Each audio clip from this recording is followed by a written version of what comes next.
ৰাজ্যত আজি তৃতীয় পৰ্যায়ৰ গুণোৎসৱৰ সামৰণি আজি অন্তিম দিনৰ বহি মূল্যায়ন প্ৰক্ৰিয়া মুঠ 10খন জিলাত অনুষ্ঠিত হৈছে তৃতীয় পৰ্যায়ৰ গুণোৎসৱ বিশ্বনাথ বঙাইগাঁও কাছাৰ দৰং ডিব্ৰুগড় ডিমা হাছাও গোৱালপাৰা মাজুলী মৰিগাঁও আৰু নলবাৰীত অনুষ্ঠিত হৈছে তৃতীয় পৰ্যায়ৰ গুণোৎসৱ 12375খন বিদ্যালয়ৰ 11 লক্ষাধিক শিক্ষাৰ্থীক সামৰি লোৱা হৈছে তৃতীয় পৰ্যায়ৰ গুণোৎসৱে আৰু আমি পুনৰবাৰ আপোনালোকক জনাব বিচাৰিছো যেহেতু তৃতীয় পৰ্যায়ৰ গুণোৎসৱ আৰম্ভ হৈ গৈছে আমি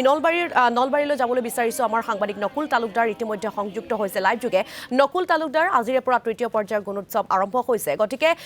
এই গুণোৎসৱক লৈ কেনেকুৱা ধৰণৰ উৎসাহ উদ্দীপনা দেখিবলৈ পোৱা গৈছে শিক্ষাগুৰু তথা শিক্ষাৰ্থীসকলৰ মাজত আৰু এই গুণোৎসৱৰ প্ৰতি সঁহাৰি কেনেকুৱা সেই বিদ্যালয়খনত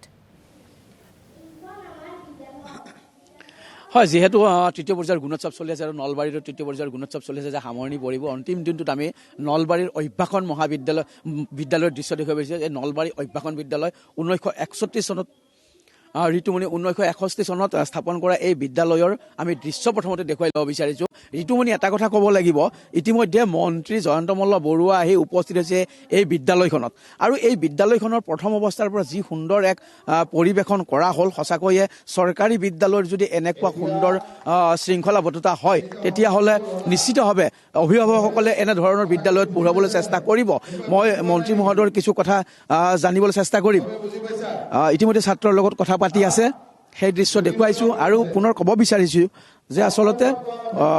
1961 চনত স্থাপন কৰা এই যি বিদ্যালয় এই বিদ্যালয়ত আজি গুণোৎসৱৰ এই বহি মূল্যায়ন হৈ থকাৰ লগতে নলবাৰী জিলাৰ 1065খন বিদ্যালয়ত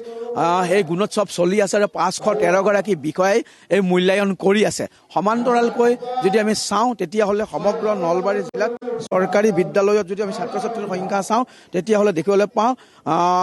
87,496 গৰাকী অৰ্থাৎ 87,496 গৰাকী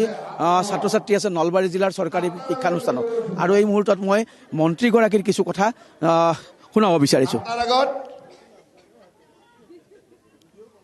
সাতটাৰ আগত 8টাৰ পিছত কোনে কোনে উঠি দৌৰা দৌৰিকে স্কুলত আহিছা শিক্ষকৰ ৰূপত এইদৰে মন্ত্ৰীগৰাকীক দেখিবলৈ পোৱা গৈছে আমি সেই দৃশ্য দেখুৱাই আছোঁ আৰু পুনৰ ক'ব বিচাৰিছোঁ যে নলবাৰীৰ এই অভ্যাসন বিদ্যালয়ৰ ছাত্ৰ ছাত্ৰীৰ ইতিমধ্যে যি সুন্দৰকৈ তেওঁলোকে প্ৰাৰ্থনা কৰিলে জাতীয় সংগীত পৰিৱেশন কৰিলে বা তেওঁলোকৰ যি সাধাৰণ জ্ঞান তেওঁলোকে প্ৰদৰ্শন কৰিলে সেয়া সঁচাকৈয়ে অতি চাবলগীয়া বা লক্ষণীয় আৰু এই মুহূৰ্তত মন্ত্ৰীগৰাকী যিহেতু শিক্ষকৰ ৰূপত অৱতীৰ্ণ হৈ আছে তেখেতৰ কাষৰ বা তেখেতৰ মন্তব্য জানিব পৰা নাই কিন্তু এই বিদ্যালয়ৰ শিক্ষক শিক্ষয়িত্ৰীৰ কাষলৈ যাবলৈ চেষ্টা কৰিম আপোনালোকৰ বিদ্যালয়ত মুঠ কিমান ছাত্ৰ ছাত্ৰী আছে বৰ্তমান 311গৰাকী ছাত্ৰ ছাত্ৰী আছে শিক্ষক অনুপাতে